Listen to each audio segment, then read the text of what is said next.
अस्सलाम वालेकुम दोस्तों। यूरोप के अंदर जो इमिग्रेशन में नई डेवलपमेंट्स हो रही हैं इमिग्रेशन कवानीन के अंदर, वो लेकर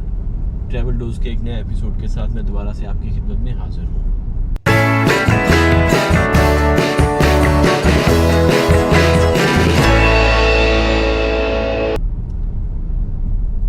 दोस्तों, जैसे मैंने पिछले प्रोग्राम में जिक्र किया था कि यूरोप मजमूई तौर पर जो यूरोपियन यूनियन है वो इमिग्रेशन कवानीन में सख्ती लाने का इरादा रखती है, और ख़ास तौर पे उस पर जो डिपोर्टेशन का प्रोसीजर है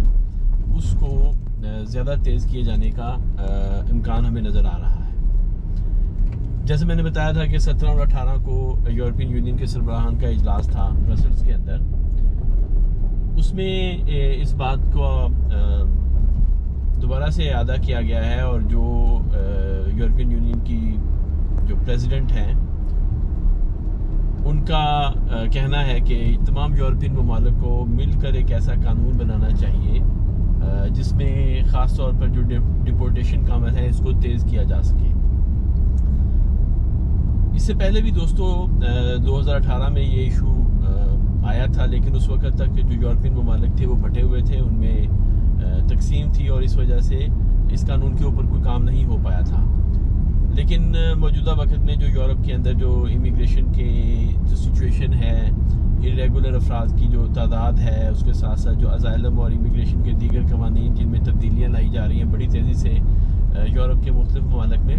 तो उसके तनाज़ुर में देखा जाए तो तकरीबन तमाम यूरोपियन ममालिक अब इस बात पर मुत्तफ़क़ हैं कि इरेगुलर इमिग्रेशन जो है उसके फ़्लो को कंट्रोल किया जाए। ऑलरेडी हम देख चुके हैं कि जो पहले 8 महीने गुजरे हैं 2024 के, उसके अंदर जो इरेगुलर अफराद का दाखिला था जो यूरोप के अंदर, उसमें वाज़ेह तौर पर हमें कमी देखने में नज़र आती है। उसके साथ साथ बहुत सारे ऐसे ममालिक जैसे पुर्तगाल है, स्पेन, इटली है, पोलैंड है, फ्रांस के अंदर भी नए कवानीन आए हैं जनवरी 2024 में। तो ये तमाम ममालिक सख्ती लाते नज़र आ रहे हैं हमें इमिग्रेशन कवानीन के अंदर। सबसे पहले तो हम बात करते हैं कि जो ये नाकानून लाने की कोशिश की जा रही है, यूरोपियन यूनियन मुतफ़िका तौर पर एक कानून लाना चाह रही है जिसमें जो डिपोर्टेशन का अमल है उसको तेज़ किया जा सके। उसी हवाले से हम देखते हैं कि ये जो EES जो एंट्री एग्ज़िट सिस्टम है इसको मुअस्सर किया जाए। उसके अलावा जो यूरोपियन कंट्रीज़ का जो आपस के अंदर बॉर्डर कंट्रोल है उस पर भी सख्ती लाई जा रही है, और ज़्यादा से ज़्यादा अब जो डोमेस्टिक फ़्लाइट्स हैं उनके ऊपर भी कंट्रोल किया जा रहा है। मेरे एक दोस्त ने सवाल किया था पुर्तगाल के हवाले से कि जो लोग पुर्तगाल से डोमेस्टिक फ़्लाइट्स लेते हैं क्या उनके ऊपर भी EES का इतलाक़ होगा। अभी तक EES के जो खतोहाल हैं वो मुकम्मल तौर पर वाज़े नहीं है। ये चीज़ ऐसे तो डोमेस्टिक जो फ़्लाइट्स होती हैं उसके ऊपर लागू नहीं होती, ये ऐसे अफराद पर लागू होगी जो शेंगन एरिया में एंटर हो रहे हैं नॉन शेंगन एरिया से। सपोज़ वो इंग्लैंड से आ रहे हैं, वो कतर से आ रहे हैं, वो किसी तीसरे मुल्क से ऐसे से आ रहे हैं जिसका यूरोपियन यूनियन से ताल्लुक़ नहीं है या जो शेंगन एरिया का हिस्सा नहीं है, तो उनके ऊपर ये कंट्रोल जो है EES वाला ये अप्लाई होगा। ताहम अभी कुछ भी कहना कबल वक्त है, it's early to say anything for sure. हो सकता है कि ऐसे इरेगुलर अफराद जो डोमेस्टिक फ़्लाइट्स लेते हैं उनके ऊपर भी ये कंट्रोल लागू हो। ऑलरेडी हम देख चुके हैं कि ओलंपिक्स के दौरान फ्रांस जो था वो जो डोमेस्टिक फ़्लाइट्स थी उनके ऊपर भी काफ़ी कंट्रोल कर रहा था, और वहाँ पर भी वैलिड वीज़ा और पासपोर्ट चेक किया जाता था। ये एक बात उसके हवाले से मैंने कहा कि मैं एक सवाल का जवाब दे दूँ।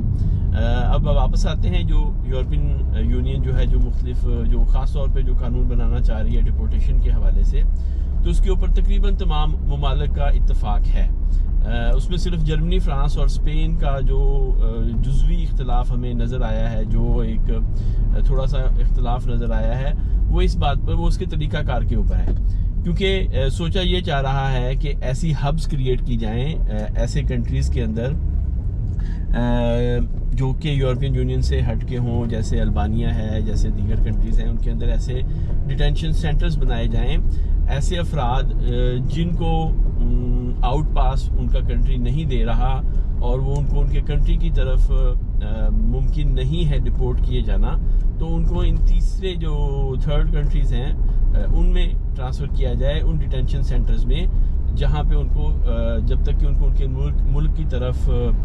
डिपोर्ट नहीं किया जा सकता तब तक उनको वहाँ पे रखा जाए। उसकी वजह क्या है? उसकी वजह यह है कि मैं ऑलरेडी आपको जिक्र कर चुका हूँ कि जो यूरोप के जो मुख्तलिफ ममालिक हैं, जो उनके कवानीन हैं, वो इस बात का तकादा करते हैं कि 45 दिन से ज़्यादा आप किसी भी इरेगुलर शख्स को नहीं रख सकते हैं डिटेंशन में। तो जो थर्ड कंट्रीज़ हैं यूरोपियन यूनियन से हटकर, उनमें ऐसी हब्स बनाई जाएं, ऐसे सेंटर्स बनाए जाएं, डिटेंशन सेंटर्स बनाए जाएं, जहां पर ऐसे अफराद जिनको फौरी तौर पर उनके कंट्री ऑफ ओरिजिन में डिपोर्ट करना मुमकिन नहीं है, उनको वहां पे रखा जाए। जब मैंने बताया जैसे कि उसकी वजह यही है कि जो यूरोपियन कवानीन हैं वो इस बात की इजाज़त नहीं देते कि आप किसी शख्स को बग़ैर जुर्म के, क्योंकि इरेगुलर होना ऐसे जुर्म नहीं कंसीडर किया जाता यूरोपियन कंट्रीज़ में, तो उनको आप 45 दिन से ज़्यादा डिटेंशन सेंटर में नहीं रख सकते। या तो आप उनको अपने उनके कंट्री ऑफ रीजन में जो है वो डिपोर्ट करें, या किसी भी ऐसे कंट्री की तरफ जो उनको एक्सेप्ट करना चाहता हो, और उसके साथ साथ अगर कंट्री ऑफ ओरिजिन की जो कौंसलेट है वो उनको आउट पास नहीं देती है, जिसके बगैर उनको उनके कंट्री की तरफ डिपोर्ट किया जाना मुमकिन नहीं है, तो उस सूरत में किसी ऐसे थर्ड कंट्री की तरफ उनको डिपोर्ट किया जाए। वो यूरोप के अंदर भी हो सकता है और यूरोप से बाहर भी हो सकता है, जहाँ पे वो उस वक्त तक रुकें जब तक उनको उनके कंट्री की तरफ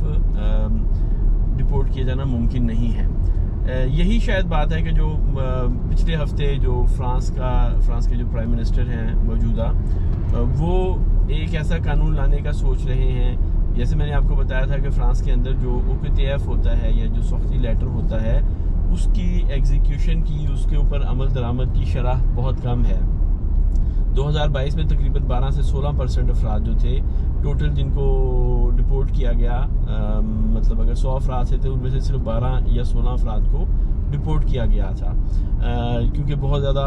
OQTF के कानून में बहुत ज़्यादा ऐसी चीज़ें हैं कि अपील होती है, उसके बाद एक और अपील होती है, और इस वजह से अथॉरिटीज़ के लिए मुमकिन नहीं रह जाता। और उसके अंदर ये भी एक कंडीशन है कि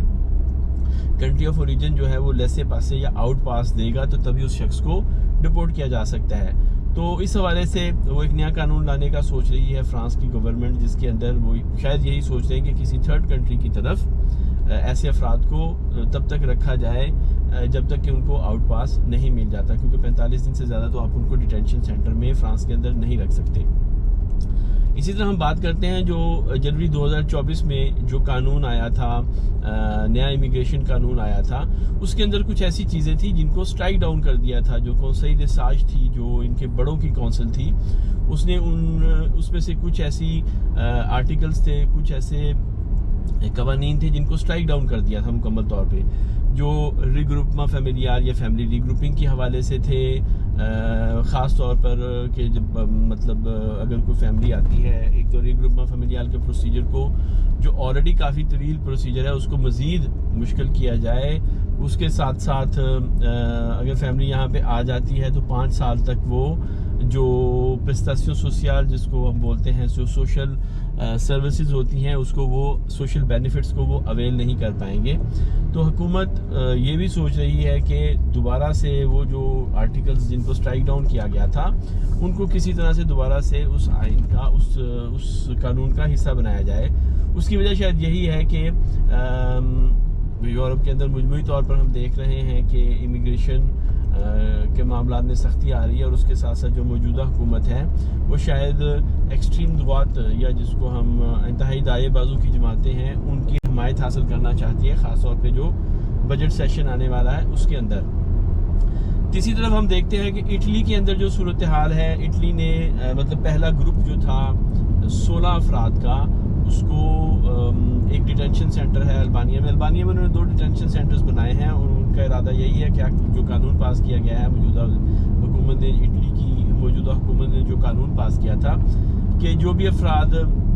मेडिटेरेनियन से मतलब आते हैं और इटालियन वाटर्स के अंदर जिनको पकड़ा जाता है, जो इरेगुलर इमिग्रेंट्स हैं, उनको अल्बानिया के अंदर 2 डिटेंशन सेंटर्स पर मुंतकिल किया जाए। इसी हवाले से पिछले हफ्ते में 16 अफराद के एक ग्रुप को उस एक डिटेंशन सेंटर में मुंतकिल किया गया था, लेकिन जिनमें से 4 को वापस लाना पड़ा। उसमें से 2 माइनर थे, 18 साल से कम थे और 2 अफराद ऐसे थे कि जिनकी सेहत की हालत ठीक नहीं थी, तो उनको बगैर इलाज इटली लाया गया। लेकिन 18 अक्टूबर 2024 को रोम की एक अदालत है जिसने एक फैसले के ज़रिए ये जो कानून था कि असाइलम अप्लाई करने वाले अफराद को अल्बानिया में मुंतकिल किया जाए, उस कानून को स्ट्राइक डाउन कर दिया है। ये एक बड़ा सेटबैक है जो इटली की मौजूदा गवर्नमेंट है उसके लिए, और हुकूमत ने ऐलान किया है इटली की कि वो इसके खिलाफ अपील में जाएंगे। इस वक्त 12 अफराद हैं जो अल्बानियन सॉइल के ऊपर हैं, जो अल्बानिया की टेरिटरी में हैं, जो इटली के एक डिटेंशन सेंटर के अंदर अल्बानिया में मौजूद है। और इन 12 अफराद में से कुछ बांग्लादेशी हैं और कुछ इजिप्शियंस हैं,